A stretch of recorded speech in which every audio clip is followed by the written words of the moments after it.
all for joining us tonight. What you see in front of you on the slide are 5 logos. To the upper left is the Center for Disability Empowerment. We are hosting this event with the Ohio Department of Developmental Disabilities grant called the Ohio Family Network. You also see the logo of Charting the Life course, and that is just one tool that we'll be working and talking about tonight on how to plan to be safe in your community, because information is power, and like Matt says, practice makes it better. So I go ahead, and as you see, impact safety is the center of our discussion tonight, and Dr. Olivia Caldeira will be presenting.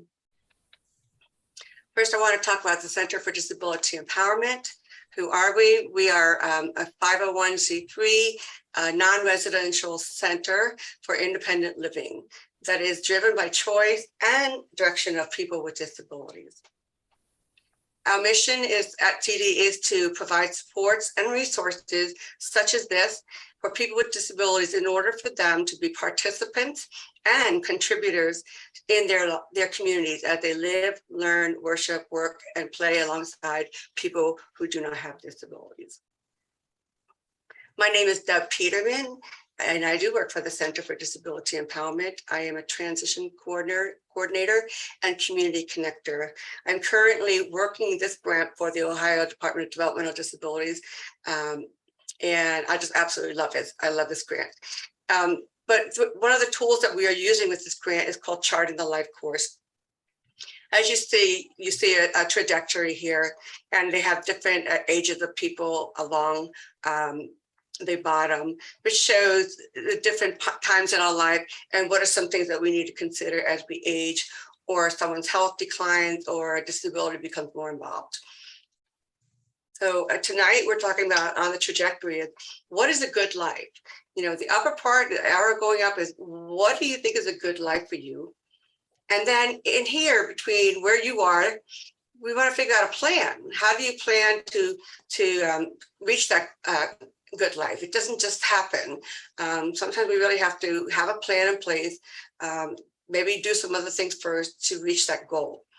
So tonight's trajectories tool is creating a plan for community safety. Charting the Life course framework was created to help individuals and families of all abilities and of all ages develop a vision for a good life. Think about what they need to know and do, identify how to develop or how to find or develop supports, and discover that what it takes to live the life that they want. I am a Charting the Life course ambassador here in Ohio, and I'm a person with lived experience and a parent. So now I'm going to introduce you to our key speaker, Dr. Olivia Caldeira, with Impact Ability Program Manager and Instructor. Olivia and I had the wonderful opportunity to work on the Ohio Department of Developmental Disabilities grant called Speak Up, Stay Safe. And this was geared for adults with IDD throughout the state of Ohio. And it was a program that Olivia took the ball and ran with it. She did a great job in really developing the curriculum for a one-day, a lot of information given, but on topics that people need to learn about, especially people with IDD. So, you know, we covered community safety, online safety, dating, you know, what's consent, what's compliance.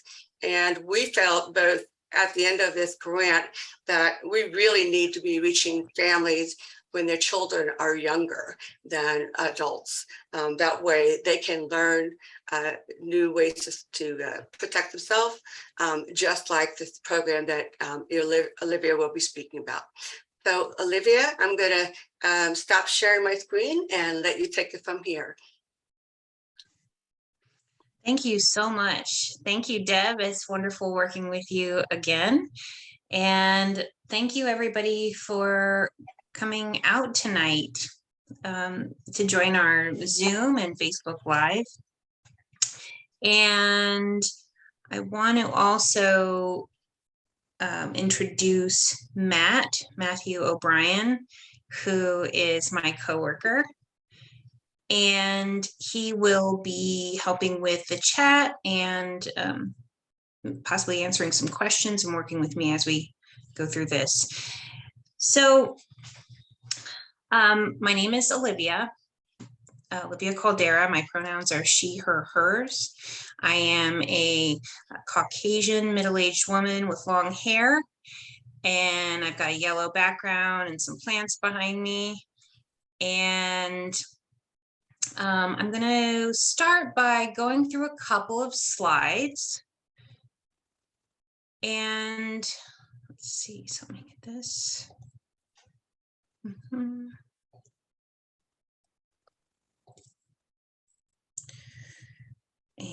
let me go. Bear with me, as you would think how many years of doing Zoom, I'd be quicker at this. Okay. Share screen. All right. That's not what we want.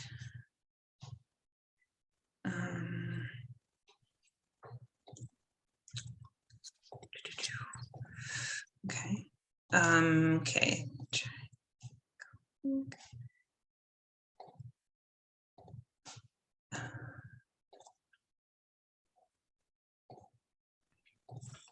Okay. And we are going to view this as a slideshow. Can you see a blue screen with impactability on it? We're good to go. Okay. So I'm going to go through some of these pictures, and I would like you, if possible, in the chat box, chat function, which is, I believe, on the bottom, type in whether you feel that this area is public or private. And I will describe it. It looks like a grocery store with some people in masks. Public or private? Okay. And next, we have a sidewalk. Looks like I don't see any cars or people, public or private. I'm seeing public in the chat. Okay.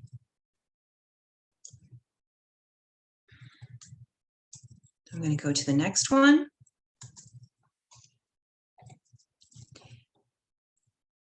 A picture of what looks to be a bus or a train, and there is one person multiple rows ahead, looks to be on their phone. Is this public or private?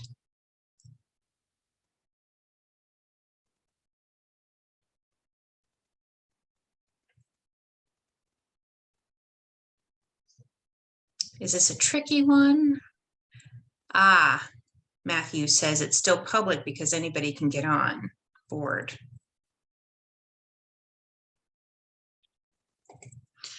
Next, we have a restroom with several sinks lined up. Doesn't seem to be anybody in the restroom that you can see in this picture. Is it public or private? I see public. Okay. And for our last slide, somebody is using a computer. Looks like they're using Facebook or social media. And then they also have a cell phone in their hand. So this is kind of tricky. Public or private?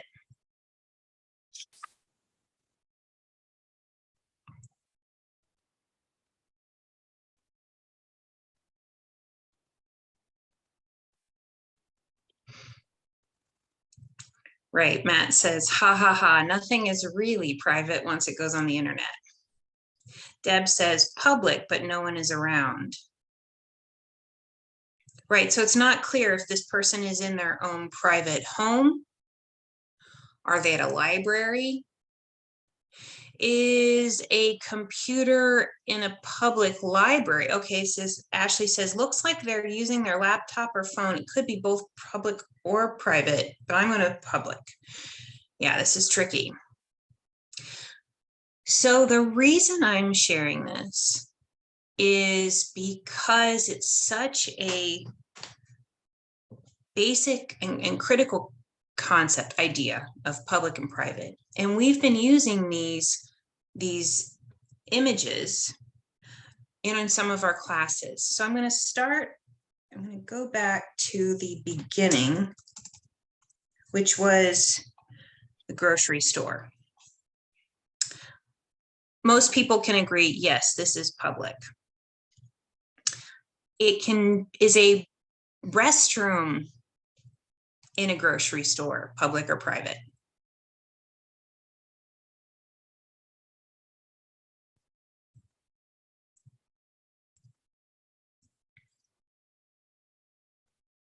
Private once the door is closed. So if somebody is a storage room where nobody is around, is that at a grocery store? That could be private, could be public. There are all these different spaces in areas out in the community that could be tricky, whether we're talking about public or private. And this really comes down to also safety. Where do people feel safe? Where is it okay where do you get help? How do you know if somebody is a stranger, an acquaintance, a friend, a coworker? What is appropriate touch out in public or in these private areas or semi-public private areas? What information is it okay to share? What are okay things to talk about? If we are here on the sidewalk, we thought, yeah, generally that's clearly a street. There are houses around. That is public.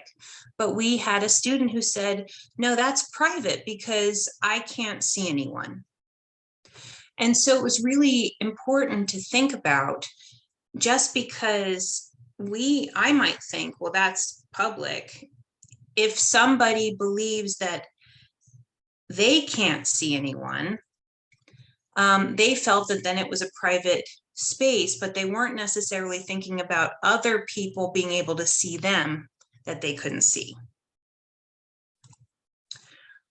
Similarly, with being on the back of this bus, transportation, unfortunately, is one of the areas that sometimes people are taken advantage of or have really unpleasant and not great things happen. And I'm not saying this to scare people to avoid public transportation, but think about what are spaces where it could be really important to be aware of your surroundings and who to go to for help, who to call, what to do, what's okay to talk about or not, and how to also say, hey, you're too close, back off, I don't want to talk to you. Same thing with a bathroom. What's okay to talk about in the bathroom? How does somebody know what is appropriate behavior in a bathroom or not? And then the internet, that's a whole class in itself, multiple classes. What we share online, what we see. We have a saying in impactability that I'm guessing a lot of people say too, the internet is forever. Even if it seems like it could disappear or somebody says that they deleted something, we just assume that once you send it over the internet, whether it's on a smartphone or social media, that it's out there and you really don't have any control over what people see or what is what happens with that. So, Dr. Caldeira, I have a question. Mhm. Does that mean that if I'm sending, say, my girlfriend, I send her something that's kind of flirty, maybe a fun picture, Mhm. even though it's a conversation between us, that's private, right? If I text her a fun picture, is that private? Not really, because if you can trust your girlfriend and you could have a relationship and you could be getting along right now. And it's possible that somebody gets a hold of her phone, or maybe she gets mad at you, or yeah, phones do get hacked. Things can happen that you don't have control over what you send. So that's something that we talk about. So let me, fix. Yes. Matthew says, do people do unwise things? Do people do things that they sometimes regret when they get mad later on? Yes, sometimes people get mad and they do things that they didn't think they would do beforehand. So, okay, I'm just trying to. All right, so, oops, let's go back here. So the reason I'm sharing this is because Deb and I were talking about speak up, stay safe. And and the importance of awareness. Impactability is a subset, a component of impact safety. And it's about emotional self-awareness, emotional regulation, and it's about understanding boundaries, how to set them, what to do if somebody crosses them, and also how to respect other people's boundaries. And this work is really important because so many people are at risk of being taken advantage of. So many people with and without disabilities have not had the healthiest childhoods, maybe didn't have their boundaries respected. They didn't feel seen or heard or supported. And this is particularly important for people with disabilities. People with disabilities are at a higher risk of being abused.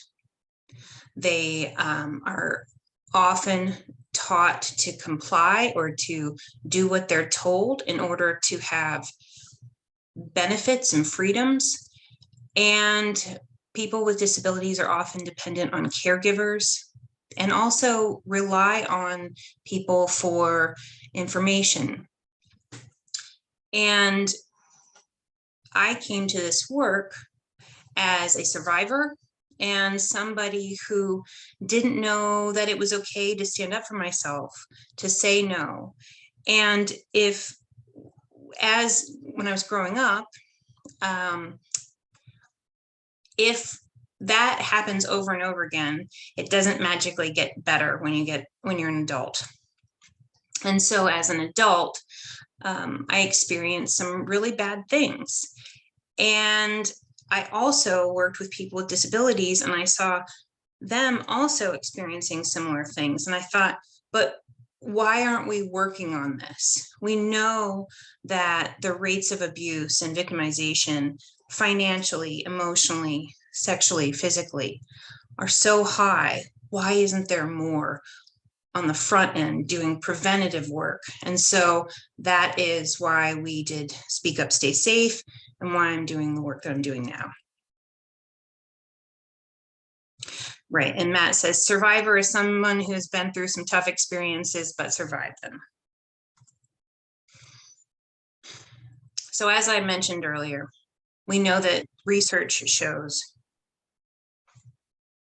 yes, empowerment means having power for a person. It could be empowering yourself. It could be also empowering others. So we know that people with disabilities are at higher rates, risk of abuse, less likely to report and be believed. and limited education and access to resources about sexuality and empowerment. And I will be talking about sexuality here. That people who receive comprehensive sexuality education are more likely to have safer sex and more likely to report abuse and be believed. Part of my work with Impactability is also as a sexuality educator and healthy relationships instructor. So really quickly, what is sexuality?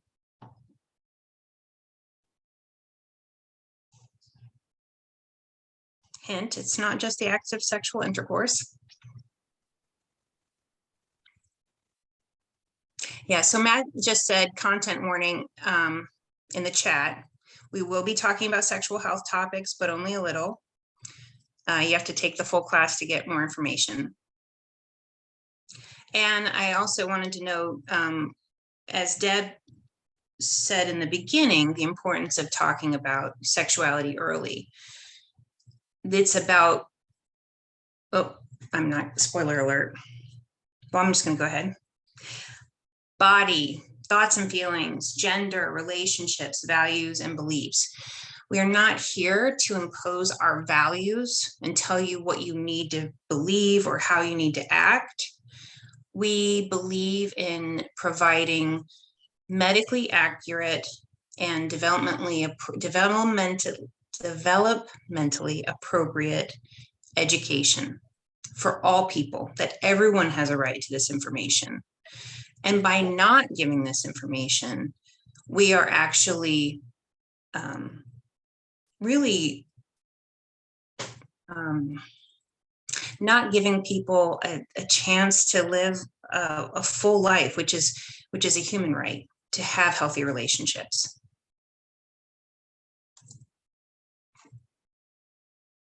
What makes it difficult to talk about sexuality and relationships and disability?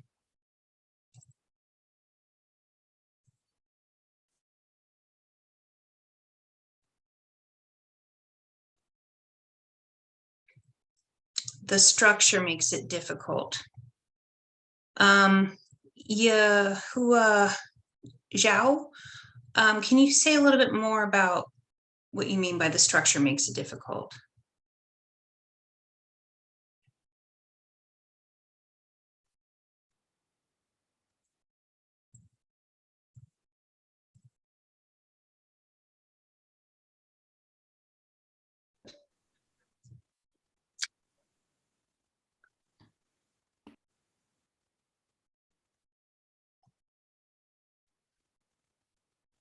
Does she need to unmute herself?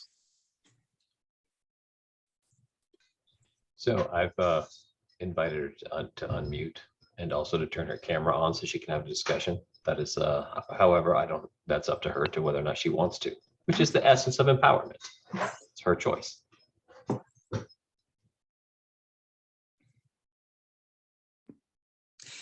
And if you don't, oh, sorry. The structure is easy. That's it. The structure is easy. Yeah, no, that's what I mean. The structure, okay. So it could be that it's hard to talk about it because you might not know how. And as Deb says, maybe it was never talked about at home.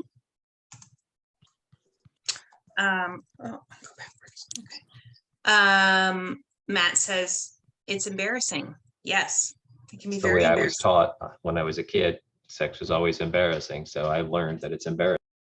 Mm-hmm. Mm-hmm.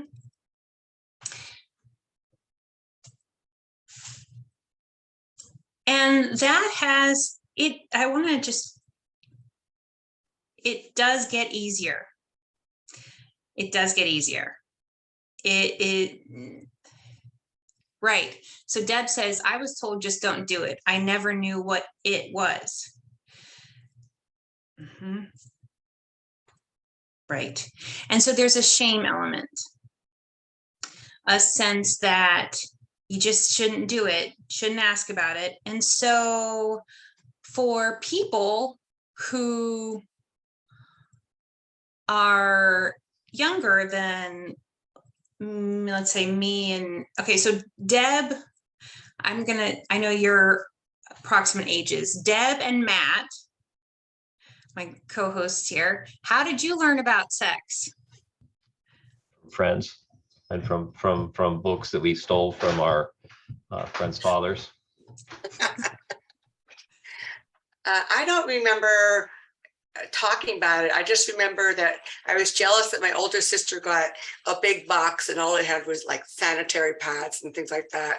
So, you know, though it wasn't really talked about, it's one of those things where they think, well, if we don't talk about it, then we don't have to worry about them doing it. So when when you go beyond that boundary that you were supposedly taught, you feel a lot of shame, and you just brought this on yourself, and it with no place to go, no safe person to talk to. So that's really important here, because what we have learned, and when Deb and I went around the state, Ashley, I'll get to you in just a second. You can also put a chat in the, if you want to ask a question too in the chat, I can get that to you, in a second, is that we would ask people around the state when we did the Speak Up, Stay Safe trainings, how many people had access to sexuality education. And most people did not have access to it. They had been pulled from, if they were in schools with other people, they were pulled, taken out of the class because it was determined that they didn't need the information. And okay, Ashley, go ahead. I was in the 5th grade, like Dublin, where I went to school. They did, like, when you're in 5th grade, transition to middle school, they did a little bit. 7th, 8th grade, and my mom's a nurse, so I also had the double on that. And she also taught a little bit more when I started dating, and so I had a lot of knowledge. It's just putting that knowledge into use to understand it. Great, thank you. You are lucky to have somebody who was open with you about that. A lot of people are not that lucky. It is really difficult. From a lot of the parents I've talked to who said it was not easy to talk to my kids. And certainly if my kids have disabilities, I don't see them ever having sex or getting married. So I just don't see the point. And like Deb said, a lot of adults with IDD were prevented by guardians from taking the Speak Up, Stay Safe courses. I remember in one of our classes, we had a man who was in his 50s or 60s, and he said, I've had lots of girlfriends, and he pulled me aside in the hallway and he said, but I don't even know what sex is. So there's this idea that if we don't talk about it, it's just not going to happen. But the problem is that it really does lead to more issues than that. And we're in a class right now with a woman who, when I was asking her about some experiences that she had that were not great, she said, well, this thing happened to me at a Special Olympics event, and I didn't call for help or ask for help because I was embarrassed. And I asked her, so what would have happened if this person was hitting you or trying to choke you? And she said, oh, I would have yelled and screamed. But because it was sexual in nature, she was afraid to say anything because she didn't want to cause a scene or be embarrassed. And I think that that's really important to consider and understand the levels of shame around sexuality and how this impacts people in asking for help or calling for help, or even knowing that they have a choice. So many people, when we've done these classes, don't know what consent is. They may not know what consent is for themselves, what they're consenting to, and they may also not know what it means to get consent from someone else. And it's not just about sexuality. It starts with hugs or things to talk about, or when to talk, or if you want to be friends with somebody, or I don't want to go out and do this activity. Consent is really important.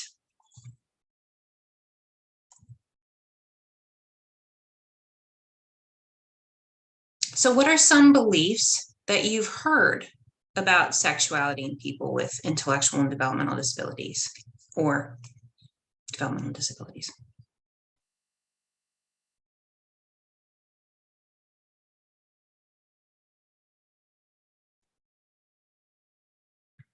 Okay, that sexuality can be a bad term to use.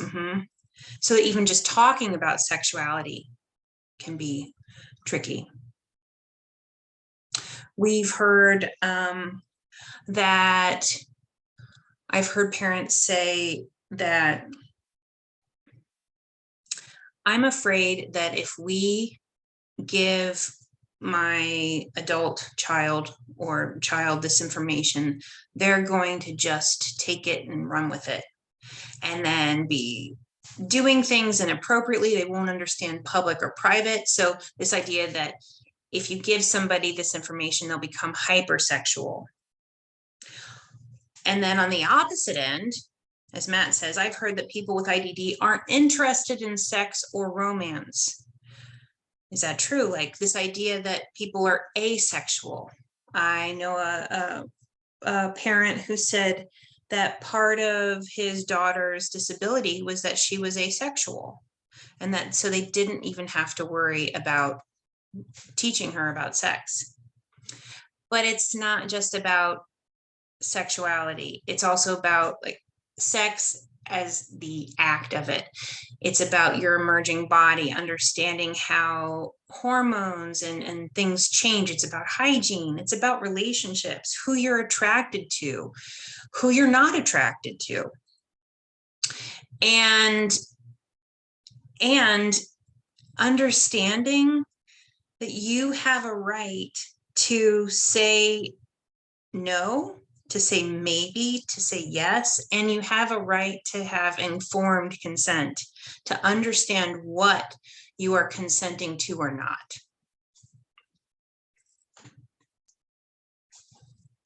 So we talked about this already, that some people without disabilities learn about sexuality previously, might have been through books or friends, peers, family, siblings. Now, what is one of the #1 ways that people learn about sexuality with and without disabilities? Where do you think most people get their information?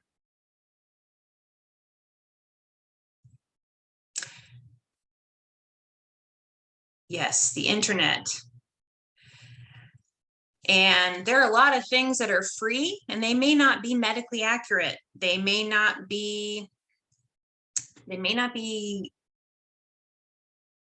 sex positive. They may not be healthy. They may not be accurate. They may not be based in reality. Right, Matt, sorry to break it to you, but if you learned about it on the internet, it's not necessarily true. There are people. Wait a minute. Are you saying that those videos I was watching last night aren't real? Yeah, I'm not sure, but I'm guessing it's possible they're not. Huh. So this can be really a problem because people, if we aren't teaching people and giving them the information, then where are they going to get the information? Do we really want to let other people who may not have your best interest in mind give you this type of information? So some of these consequences, if we do not provide sexuality education, people are misinformed, unable to give informed consent, unable to understand whether somebody else is giving consent. They might lose employment, become a registered sex offender, be victimized in multiple different ways. But it's also about having access to relationships and not being lonely. If you choose to be in a relationship, you have a human right to have relationships. And by not providing this, we are in danger of violating people's basic human rights. It is part of living that good life.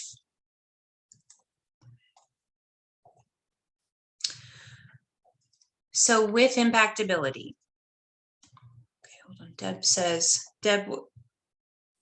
yes. Oh, so, good question. Deb says, is sending nude pictures on the phone a crime? That's a really good question. Depends on a lot of things. If you are sending pictures of yourself to someone who is an adult, it is not a crime. It may not be a choice that you have much control over the information once you send it. But if you send nude pictures of yourself to somebody who is a minor, somebody who is under 18, that can get you in trouble. If you send pictures of, or you look at pictures of somebody who is a minor, who is not an adult, you can get in trouble. That is a crime. And it can really impact people's abilities to choose where they live, where they work, who they hang around. And we are seeing this a lot in the IDD world, where people start clicking on things on the internet, and all of a sudden they're looking at child pornography, or they are set up in a sting, which means it's a trap, where they're communicating with somebody that they think is an adult, or they think is a certain age, and then it's somebody pretending to be another person. Matt, can you explain that a little bit better? Sure. So there's a couple different ideas you want to keep in mind anytime you're on the internet. And one is, when you're on the internet, you don't know really who you're talking to. You just don't know who's on the other end. You might think you're talking to another adult, and it's a very interesting relationship and it feels really good, but you don't really know who that other person is and what their intentions are.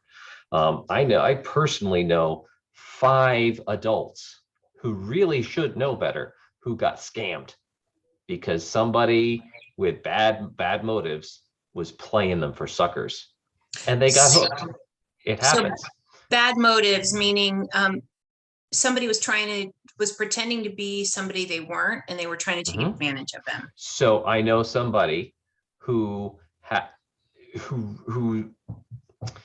he has a PhD in psychology, and he really should know better. He should know to be careful, but he got hooked up in some romantic feelings with somebody he met online, and that person stole $1 million from him.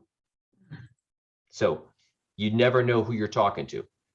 Sometimes it's legit, sometimes it's not, and it can be very difficult to tell. That's why sending naked pictures, to go back to that earlier question, nude pics, is it a crime?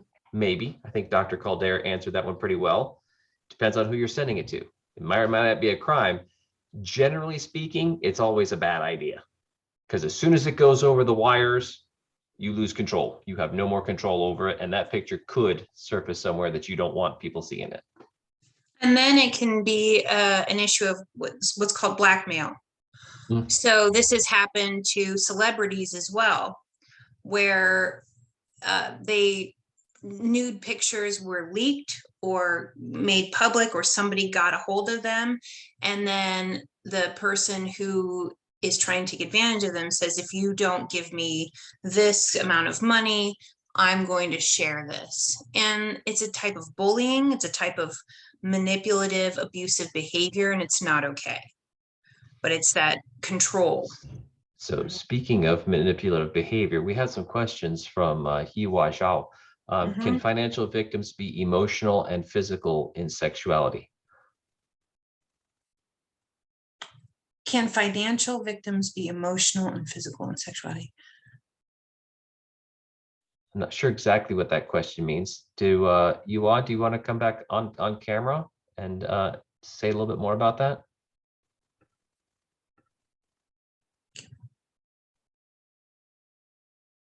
Oh, you're muted? It means There we be financial. That's it. It means you just do your own stuff.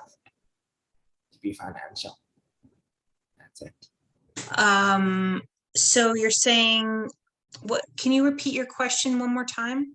It means be financial. Be a financial victim is very important in emotion, and income and such. So let me help me. I think I get what you're saying. Are you saying that if you were a victim of a crime financially, it could impact you emotionally and sexual, like it could be sexual or physical? Is that what you're saying? Yeah. Is that where, Yes. did I hear you right? Yes. Great. Okay. So, right, because it could be multiple things. So it could be, as Matt was saying, that it was a romantic scam. And so sometimes, especially as we noticed the past couple of years, it was really difficult for a lot of people to be in their homes more, not able to see people that they wanted to, not be able to go places that they were used to going out, meeting new people or seeing friends. And so people got really lonely. And it seems that a lot of the online scams kind of increased and went up. And so these, we call them perpetrators, or these criminals, scammers, know different ways of getting people hooked. And I see somebody also said grooming. Grooming is not the dog grooming, but grooming in the way of building trust. Could be making somebody feel like they're important and that they're beautiful or handsome and that they're liked. And so people will build trust and then start to ask for pictures or money, or they might say, hey, I really need help. Can you send me a little bit of money here? We've had a lot of clients who also have thought that they were in relationships with famous singers, and the scammers are getting really good at copying people's Facebook or Instagram profiles and then pretending to be somebody. And I'm guessing some people might have seen the show Catfish, but it happens to a lot of different people. And it's nothing to be embarrassed about, but we want to make sure that people, so part of what we do with Impactability is help people increase their awareness so they understand some of these tricks and traps and how to stay safer in different situations. So with Impactability, we have something we call Impactability 1, which is a basic course that we do online, or we've also done in person. And we teach people all different types of abilities and communication styles. And we want to increase people's ability to be more aware, have more knowledge, be more confident, empowered, have different skills to communicate physically, just even no, stop, which is our universal stop. How to make eye contact or recognize what's going on around you. How to say no, leave me alone, I need help. How to report That is one of the key things, in the beginning of the presentation, when I was talking about people with disabilities being less likely to be believed or to report when something bad happens. We really emphasize the importance of reporting, how to get help, who to talk to, what to share, what to tell that person in order to get help, how to communicate more effectively. I don't know about you all, but I did not learn how to communicate my needs or boundaries or deal with conflict in school. Did anybody else learn that or not learn that?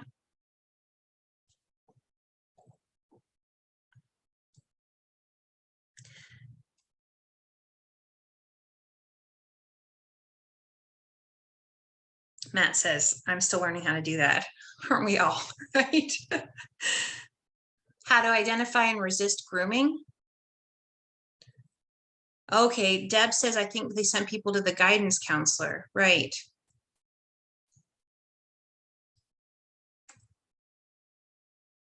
One of the things with the grooming, another thing that we did with Speak Up, Stay Safe, and we do with Impactability as well, is we ask people, who do you think are more likely to be abusers? People we know or strangers? What do you think? Use the chat function and let me know what you think. Who are more likely to be abusers? People we know or these strangers?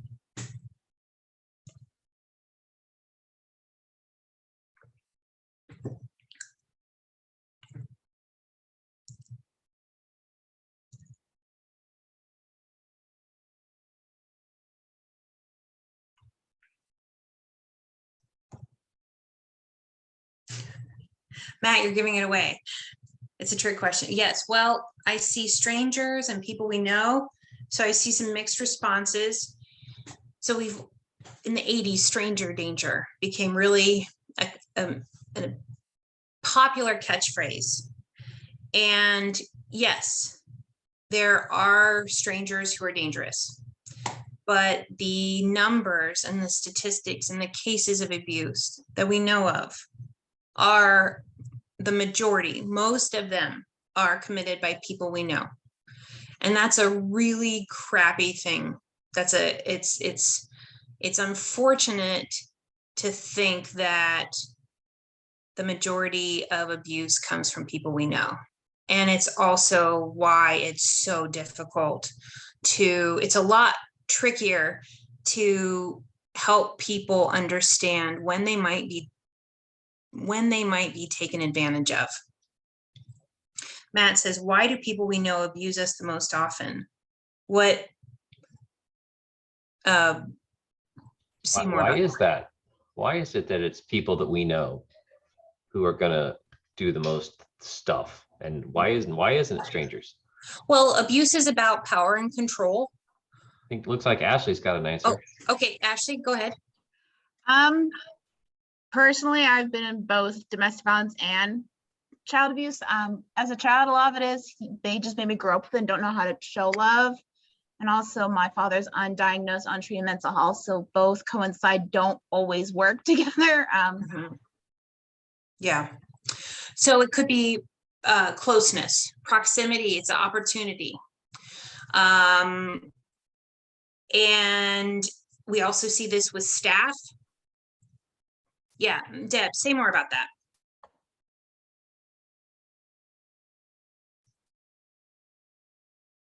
Are you talking about providers, that kind of thing? Teachers? Well, you said opportunity. Say more. Well, I think, we're supposed to respect our family members, the aunts and uncles and all that stuff.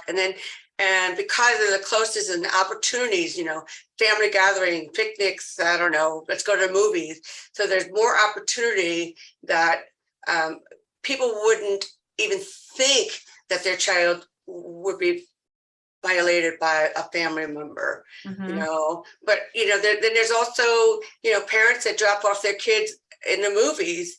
I mean, when I was a young adult, this is really wild. I grew up in New York.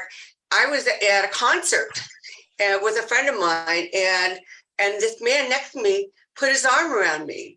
And like, I was so caught off guard. It was just really odd. But that's what I'm afraid of for children now who are unattended, going to a movie theater, to have somebody that targets them and parks himself right near them. So, you know, opportunity is always, it could be anywhere, really. You can go to a public restroom.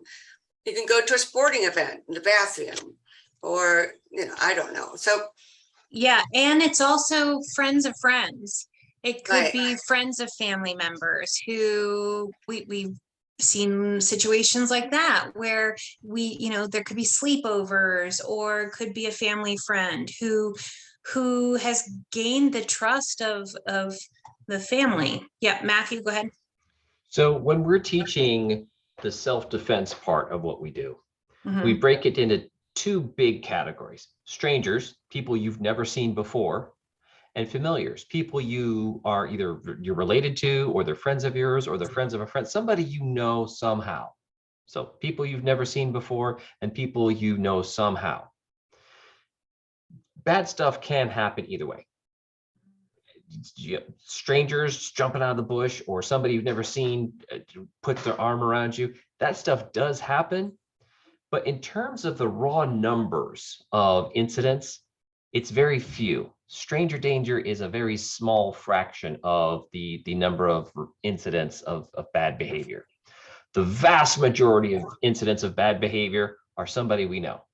And it's based on opportunity, like Deb Peterman said.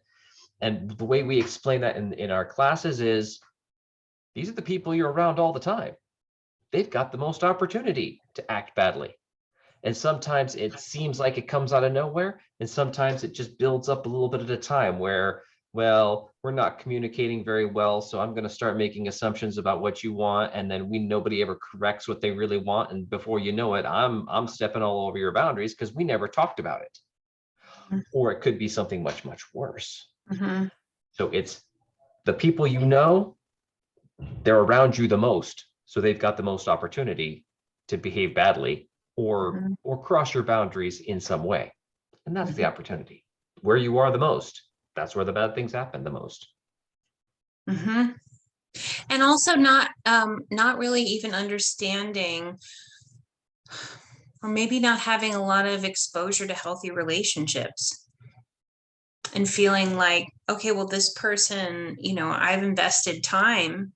If this is an intimate relationship or a romantic relationship, I've invested a lot of time, and oh, they just had a bad day, or they, you know, this happened, or it was my fault because I didn't say no loud enough, or I did it before, therefore I don't have a choice in this. There are all these messages that people receive, that it's not okay to stand up for themselves, or maybe they're afraid. Yeah. Deb.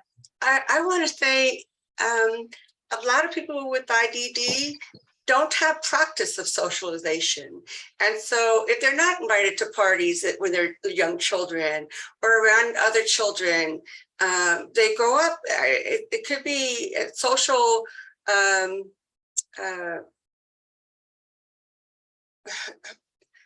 they just don't have the practice. I don't know what the right word I want to say. Or the emotional on how to understand those things. So, you know, we're expecting a 21-year-old man to behave appropriately, but if he has not had someone share this stuff with him, or he's not had practice of when somebody, you know, says no, you know, we're expecting a lot of people with IDD to automatically understand those social boundaries. Absolutely. We had we've had some people who have said, I didn't even know that my relationship was bad. It was my first relationship. I thought that this person loved me. They said that they loved me, that they wanted to be with me all the time. I thought that was romantic. And Yes, right. Like how to ask somebody out, how to hold hands, how to, what do you actually mean if you want to be a boyfriend or girlfriend or intimate partner with somebody? What does that mean to you? Does that mean you see other people? Does it mean, oh, you know, there are so many different things to communicate.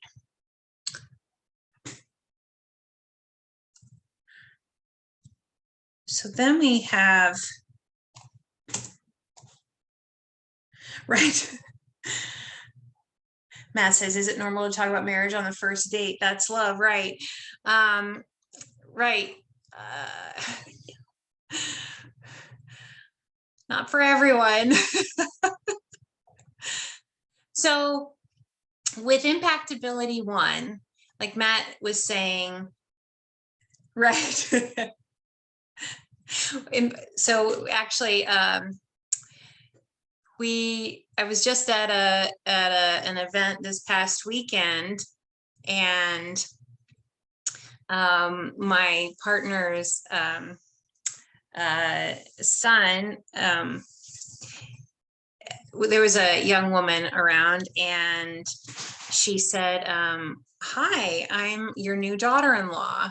And my partner was like, wait, what? And she said, when is the next family event? And this is like the first time that she'd met him. And that kind of I mean, she may have been joking, but that is a red flag. Generally speaking, that's right. Run fast. There's some things that we call red flags. That kind of quick bonding or intimacy, right, is something that's not romantic. And relationships take time and to build trust and figure out what you can share and what is healthy and what's not, and how do you navigate space and all sorts of different boundaries. So too much attachment too soon can often be a bad thing. So with Impactability 1, we do a lot with strangers and familiars, and it's about self-advocacy. How do you speak up for yourself? How do you speak up for others?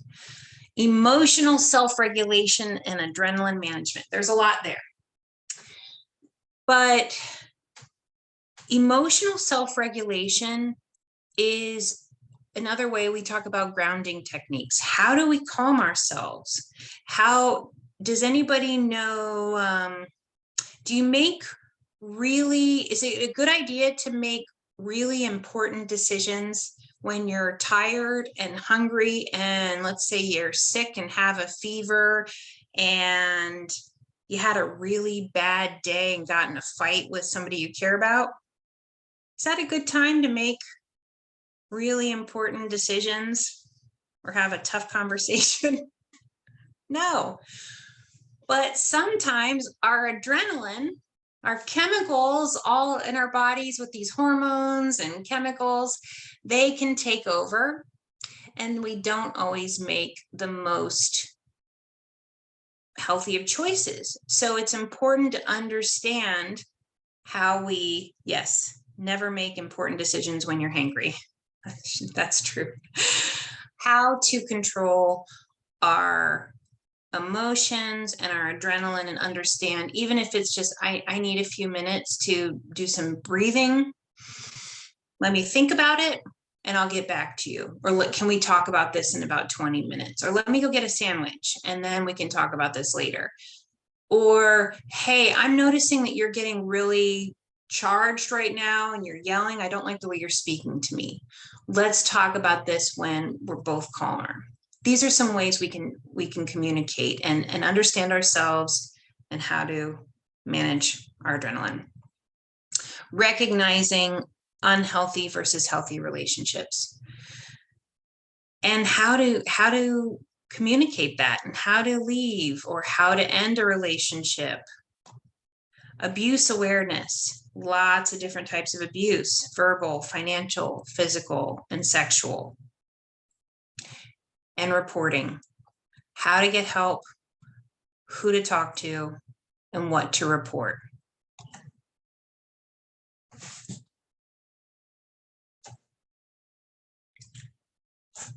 Let's see.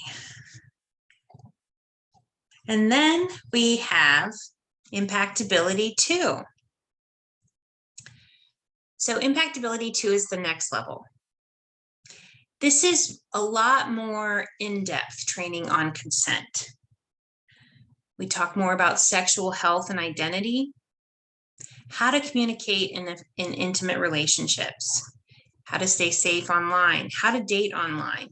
If you want to, yes, here are some things you can ask people when you meet online. Here are some tips.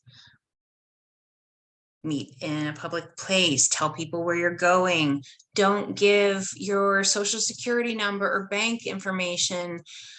Don't send cash. Don't, and we've had people say, well, I didn't send cash. I used Venmo. So just recognizing all the different ways that people might be taken advantage of. Yes, Deb, great question. Thank you for asking that. Deb said, do you give attendees the language in real sexual words to be equipped? Absolutely. And are there giggles? Yeah. Are people blushing? Totally. Matt particularly often blushes. So that's a good point, Dr. Caldeira. Sex can be an uncomfortable topic, no matter who you are, no matter how old or young you are. I grew up in a time where it was just understood to be embarrassing, and I'm 50 years old. And I am never going to be mature enough to present this information. That's why Dr. Caldeira leads that part of the class. I've had a bit of practice, and it really does get easier, doesn't it, Deb? Well, it brought me back to that whole speak up, stay safe when you were actually addressing sexuality and relationships and terminology. And I mean, it was amazing. You know, we hear, oh, well, people with disabilities, you know, especially with IDD, they're not interested in sex, or, you know, they wouldn't know. Well, they all knew all the slang words for what you call a penis, breast, or what have you. So they're talking to someone. Mm-hmm. That's why we really need to provide that education, like this program, to teach families. And if people don't have the actual words for their body parts, how do they tell people, no, I don't want you touching that, or I was touched here or there, or that person asked me to touch them or had me do this? If we don't give people the language, we're doing them a disservice, and it's not okay. Because we've seen multiple instances where people didn't even have terms for their body parts. So something happened down there. Where? What happened? And so it's really important to give people the language. And that's not just verbally. Like, there are other ways. We've worked with people who do not use words to communicate.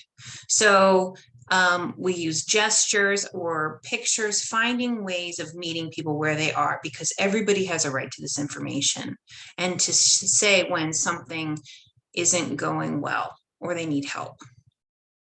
So as Matt was saying, impactability 2 is definitely more specialized and in-depth.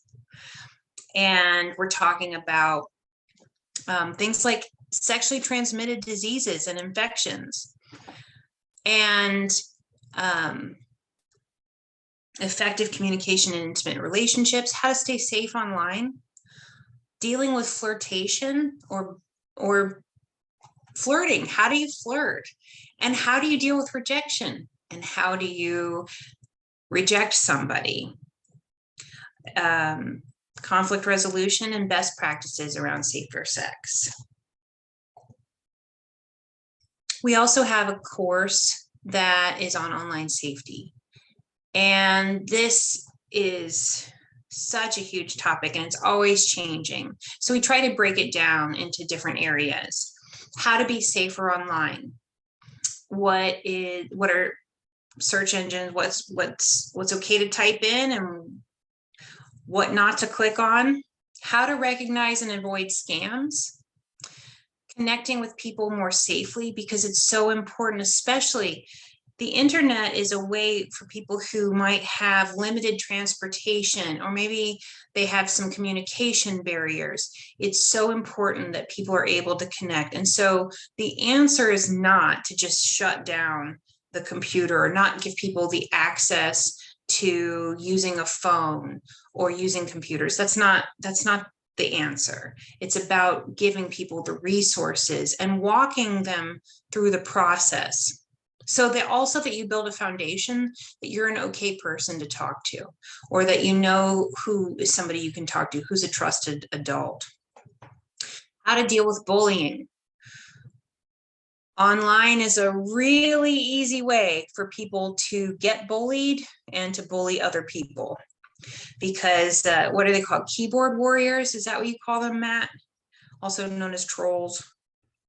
Well, those are similar, but they are somewhat different. A troll is somebody who's going to hide behind their keyboard, and they're going to try and provoke reactions out of people. They're going to try to get people angry just for the fun of feeling, hey, if I get you angry, then I got a response and I feel good. Ha ha ha. And it's a very cheap kind of power. It's bullying. A keyboard warrior is going to be somebody who does similar behaviors, but generally it's because they believe in whatever cause they're passionate about. Okay. And so in online safety, we talk about some of the differences, so that just like with sex, our sexuality education, we talk about, sex is a big topic, and we talk about specific words so that people have a common language and they understand what they're talking about. With online safety, we talk about the whole internet, and then we break apart some of the ideas and use specific language, so that if you're having an experience online and you're telling somebody about it, you're using the language that other people would understand. Great. Excellent. And reporting. Again, with the reporting online. And I'm going to share something really quickly, which is, I just want to give you a quick example. Okay, how do I get up here? Uh-oh. Okay. Let's see if I can do this again. Bear with me. Share screen. Okay, so can you see this? Costco? Can everyone see this? Hey, yeah, you won a prize. Right? So Costco looks like I've been selected to get an exclusive reward. So I just have to complete a 30-second marketing survey about my shopping experiences. So where should I click? Should I click here or here? Or if this is a scam, what if I just click here at the bottom where it says unsubscribe here? What do y'all think? I see in the chat.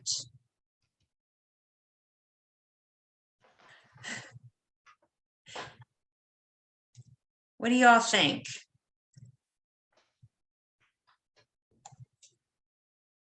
Do you think I won?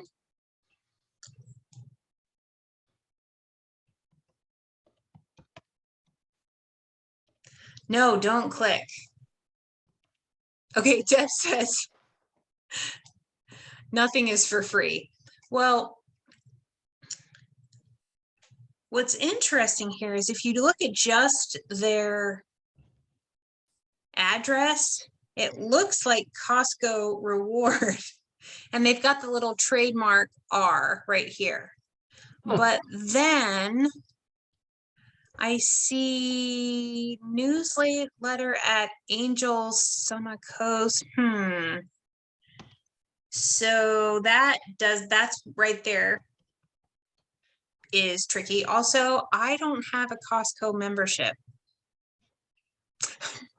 Matthew, that's the legit Matthew if he's got an R there, right? Right, so I don't have a Costco membership. So that's kind of tricky. And exactly, anybody can do the little trademark. And what's also, I just learned, was it last year in one of our webinars, I kept thinking that I was doing the right thing by clicking on unsubscribe here, because I see Ashley says it's a scam. I would delete the email. Delete the email, right? But I used to just click, I thought I would go through all my scam, my spam, and click unsubscribe here.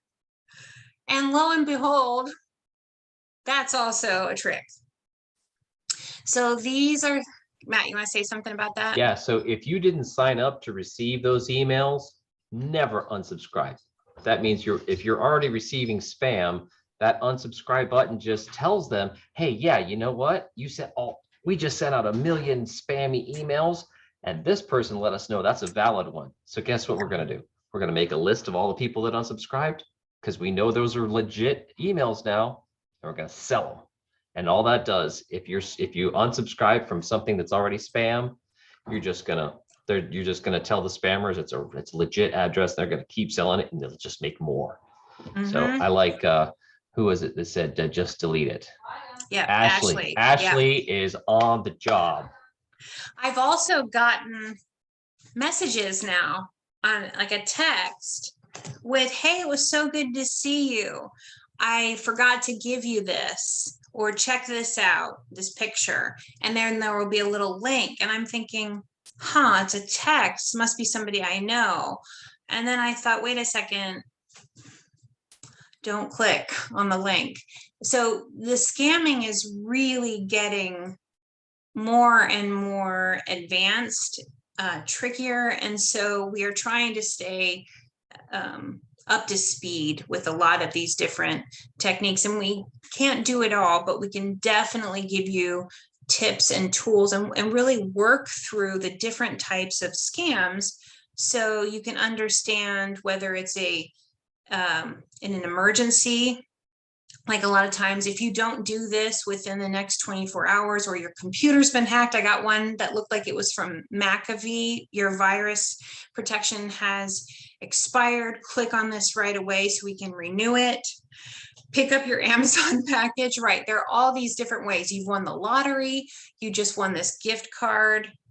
And then it could also be a pity story or a sob story. I need help. This bad thing happened to me, or I couldn't cash this check, but if you could send me this money, then I can give you extra money back. Those sorts of things. Could be a romance scam, all these different types of scams. And so we want to just help people recognize them, because that initial adrenaline of, oh my gosh, I won, or oh no, something bad's going to happen, can cause our brain to kind of go offline.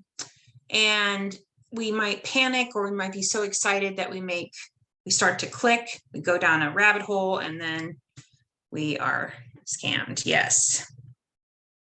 Right. Right. If somebody wants to borrow your credit card, those kinds of things. All right. I need to go back to this, and I'm going to go back. Okay.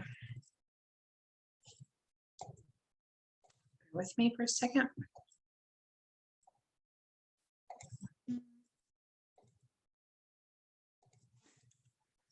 Pardon me as I flip through this very quickly. Okay. Also, staff workshop. In addition to the online safety and impactability 1 and 2, we also provide training for staff, because it is totally cool and typical and okay for people to have staff, because we are all interdependent, and sometimes we might need staff to help us do certain things.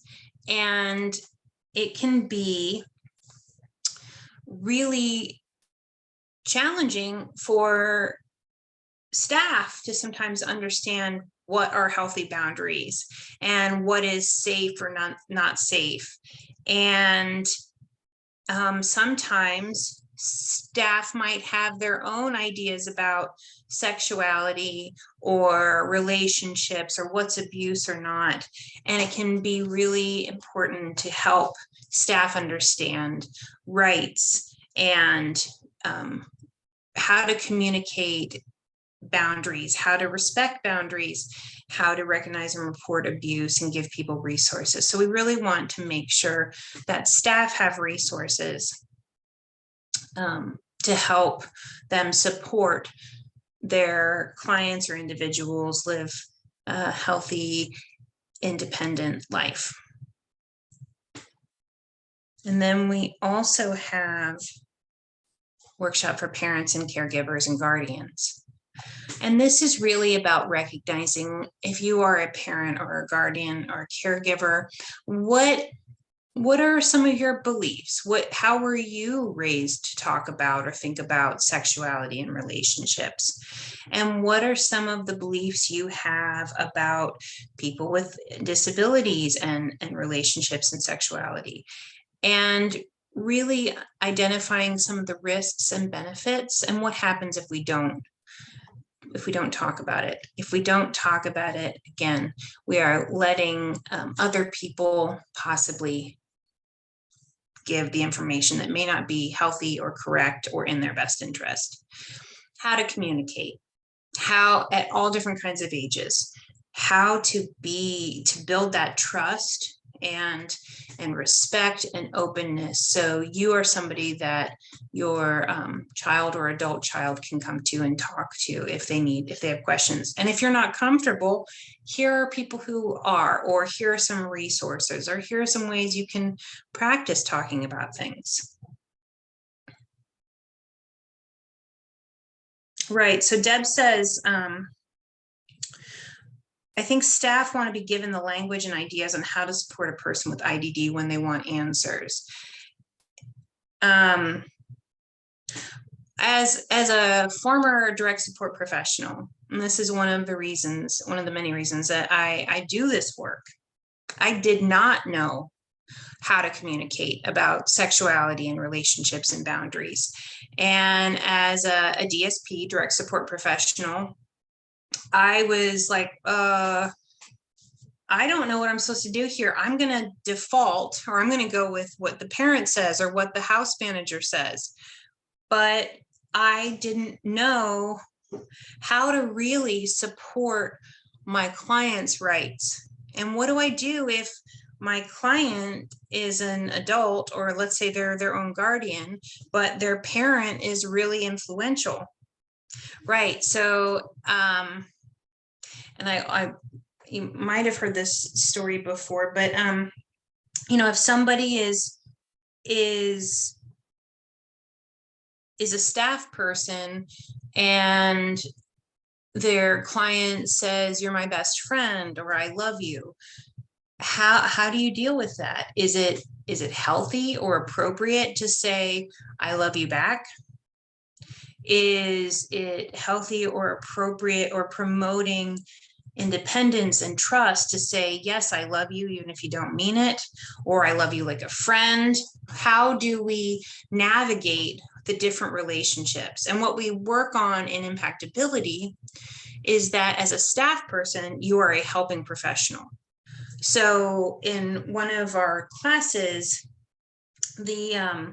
our client said, "But we're friends, like you and I are friends."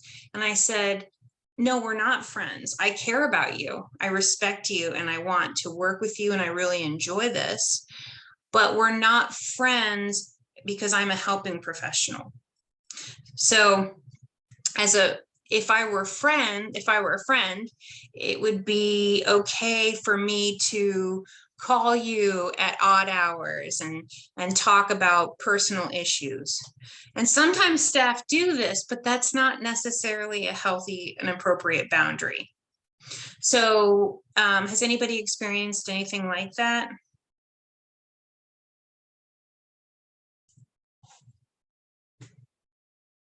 Or we've also had people say too that I thought that this person was my good friend, and then they got another job and I never talked to them again, because with staff, there's turnover and people move, and so it's important that we communicate boundaries ahead of time and throughout the process, so people know what to expect and that those boundaries are clear.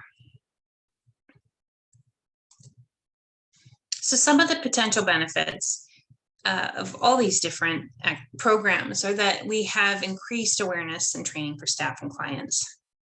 We're increasing communication skills, however people communicate. Decreased conflict and behaviors. We've seen this when we've talked to staff and clients who've said, I'm able to not get in fights with my roommate as much because I'm able to say, hey, I need some time, or back up, you're in my space. Some basic communication and boundary setting can really help with conflict and interpersonal. That sound like that'd be something that'd be worthwhile. I mean, if you were having an argument with your roommate every day, and then all you got to do is take one training. Goes on for 4 weeks, 6 weeks, 7 weeks, something like that. But you're done with that training, and now you're only arguing every 2 days, every 3 days. So that sounds like that'd be worthwhile. I mean, I can feel my blood pressure going just thinking about having fewer arguments. Excellent, absolutely. So we've heard different feedback that people have been able to fight less. They know how to ask for help, understanding what's a healthy relationship or not, how to have boundaries with staff and family. We've seen and heard from staff saying they've noticed increased self-confidence. There are less fighting. People are able to stand up for themselves, and also sometimes end relationships that there were unhealthy and uncomfortable things happening. And people have been able to find healthier relationships. All right, we have just a couple minutes left, but I want to thank everybody for joining us today and tonight. And if you'd like to ask some additional questions, you can now, and also contact me at olivia@impactsafety.org. And I'm open for questions or comments, suggestions.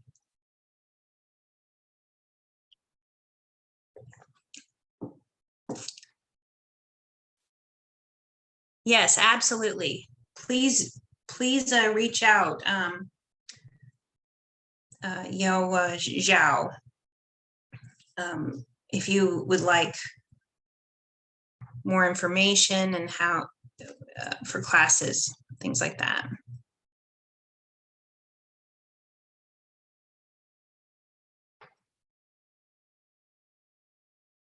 Well, Olivia, I cannot thank you enough for doing this for us tonight. Communication is the utmost in everything that we do, and giving people a language on how to be safe in the community and among the people that surround them is very important. Right, because this is also in the workforce, at sporting events, hanging out with peers at home. And we've talked about this too. We've heard parents say, well, I just want to kind of protect my child forever, but that's not realistic.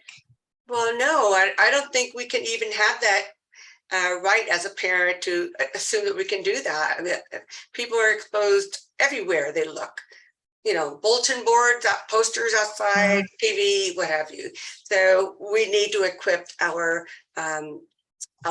people that we care about. And I did mention earlier in the presentation, there's a link for the other webinar that you had led called "If Not You, Then Who?" So you'll have to look at the chat for that link or email me. I just also want to thank Matt for helping with his support and what Olivia and Matt do as a team. I would love to see it in action. But I will tell you that this has been recorded. It will be edited and then put on our YouTube channel. So I will be sending a little survey link and then the link for the recording so that you can refer back to it at your leisure, or if you want to share to other people. It also has been recorded on Facebook Live at the Center for Disability Empowerment. Of course, it's not edited, but it is there for you to review again. So thank you again, Olivia. It's always a blessing to work with you. And I can see how you and Matt work well with the team.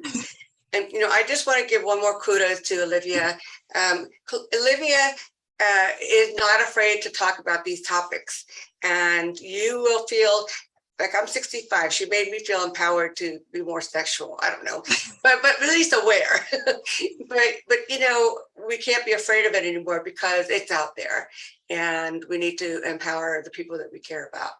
So thank you so much for joining us. If you have any other questions, go ahead and you can email Olivia at impactsafety.org, or you can email me after I email you. Have a good evening. Thank you so much. Thank you for providing this. Thank you.